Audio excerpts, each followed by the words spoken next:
Hello everyone! It's so awkward. Anyway, nakahuna-huna lang me to talk about something in life and just sharing our ideas, our testimony on how we will able to dili man siya totally mature but at least having this kind of mindset. So, karon, we're going to start our podcast entitled Letter I Never Sent. So, our first topic is about Why is those oh, who don't worship the Lord is much blessed than those who praised Him? Start off, no, I mean this kind of topic is really a good topic for, like, I personally I've been questioning that to God for like I think 14 years since I was a kid, because I have observed many people like ano man good, like as a kid I am an empath man good, so like, growing up I see nang unsa gani ang difference sa fortunate families sa less fortunate families. So I considered myself like inana gani. So I always ask God na why other people kay inana niya ako, kay I always pray, we always go to church, I serve God very so that Religiously. religiously good, like ever since I was a kid. There among pud gi-praise ni sa kong parents and as well as sa kong lula sa Bacolod.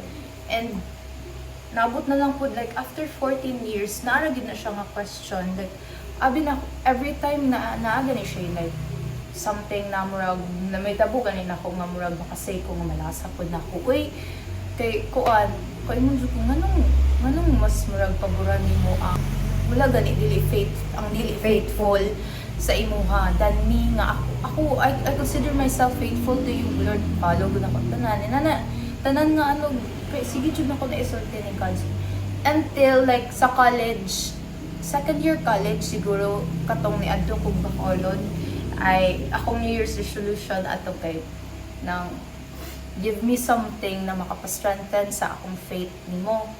So like wala later on na ako na-realize na nakakuha day kog tubag ato. First nga tubag ato is I have read this book nga gi-explain niya nga human as we are, we were built or we were programmed by God to be a worshipper.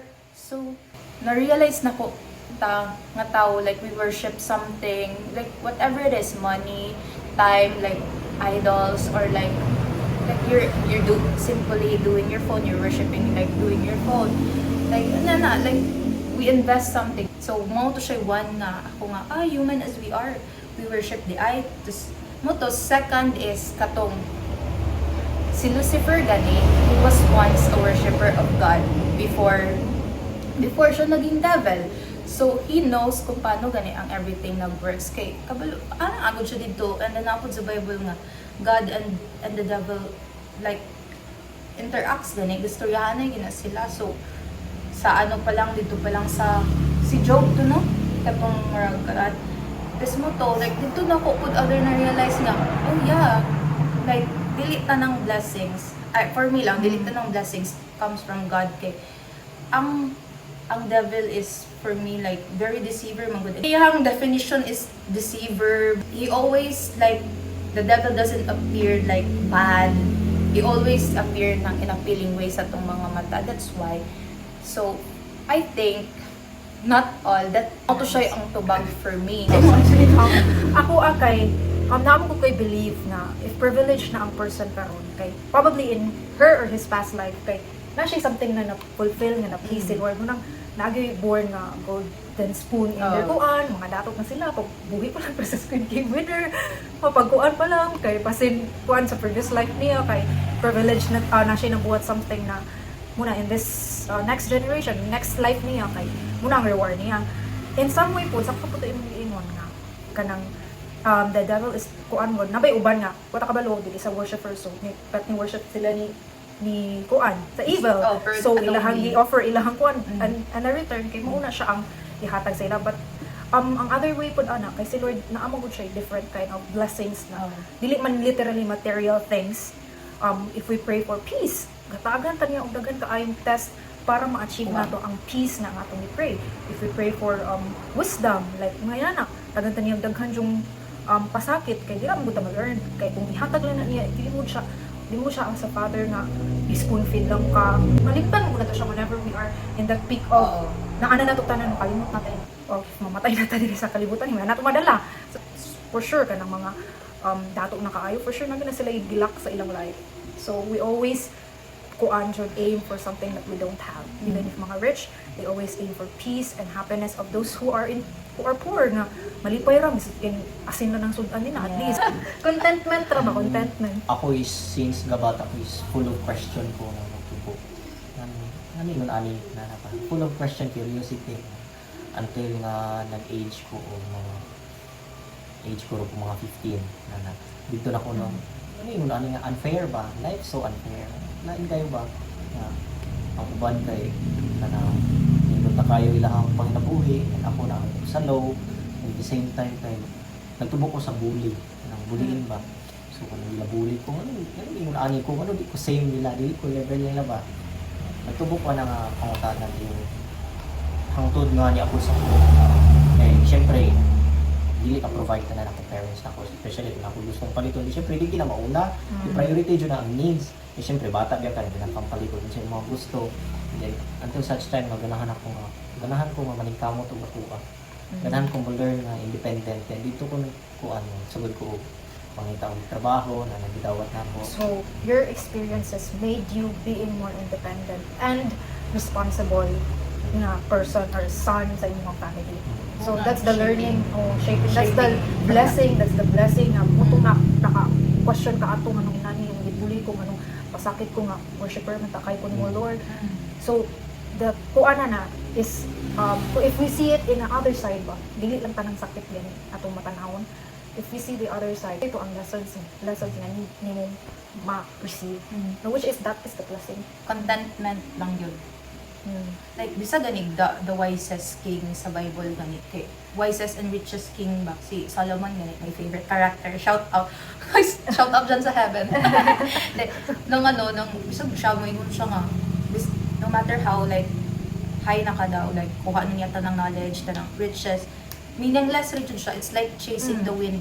Mojo na yung isulti for me, like, it's like chasing the wind. So, like, maybe it's up to us to change our prayers na, na, Lord, give us a contented heart, ganit na. Give us like sa eyes ni mo, like, sa eyes na mo, Lord, na, masi, ganit na. Enough, Lord, not in a negative way, na permi atong makita ba, like, there's always like positive and everything, ganit, bisag mo sa ka-negative. See all the challenges in your life as a blessing or as a learning. Sapod sa pinakapuan guro is comparing to other person, how blessed he is than am I man. So, para na ko blessings is it's not about happiness.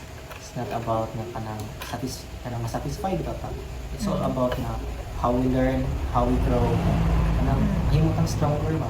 Dira ko naka-learn na dili gid ingon nga blessed siya kay palipayon siya or blessed siya kay kanang nana siya financial freedom siya dili yung nana ang para nako it's we're all fair.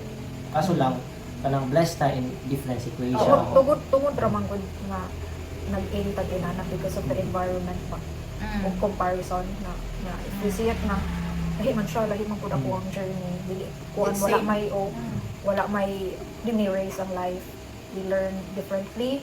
You are approached by God differently. Kay different person ta. Sometimes man jud when we are in a situation na sad ta, ano man jud malimot man jud ana. So muna siya nga it's okay mo pud to acknowledge your feelings and it's valid man sad, but don't stay there. Society gani na tunog like ang emotion dyan na anger. Kay nanong villainous kaayo na siya like ang anger, which is it's part of the emotion. God like designed us to have that. Why can't we kanang let it feel? Sakto yung nga. Okay na maka-feel pero don't stay there. Okay, it's toxic siya. Gani. Yeah.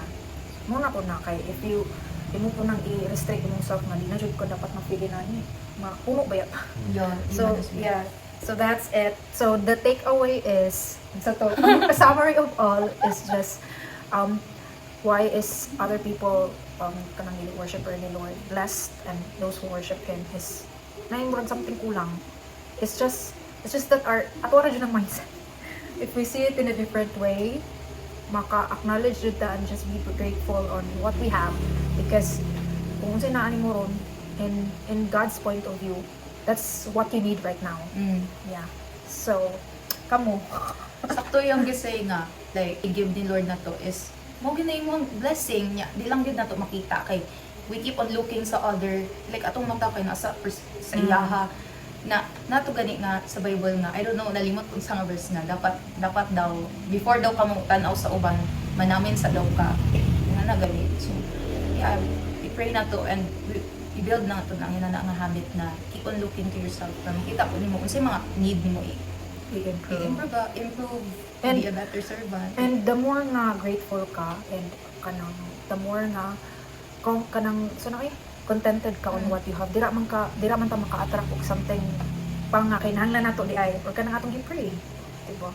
Yeah. So maybe dili man karon, but I know in time when we receive the things that God wants us to learn, kay ihatag mo jud niya. There's a reward on every pain, on every challenges we experience. Sa tao po kay kanang nagtaon dito na to kanang gusto na to ba nga i-shape na to ang future ba ang tomorrow na to sa kuna sa Ma-pressure. nakapa-pressure na to ba kanang itong dili naka-live the present moment. Yeah. So anyway, so we will end here our first pilot episode. Watch out for the next topic if nga na po may enlightenment by the Holy Spirit about this. So that's all. Bye!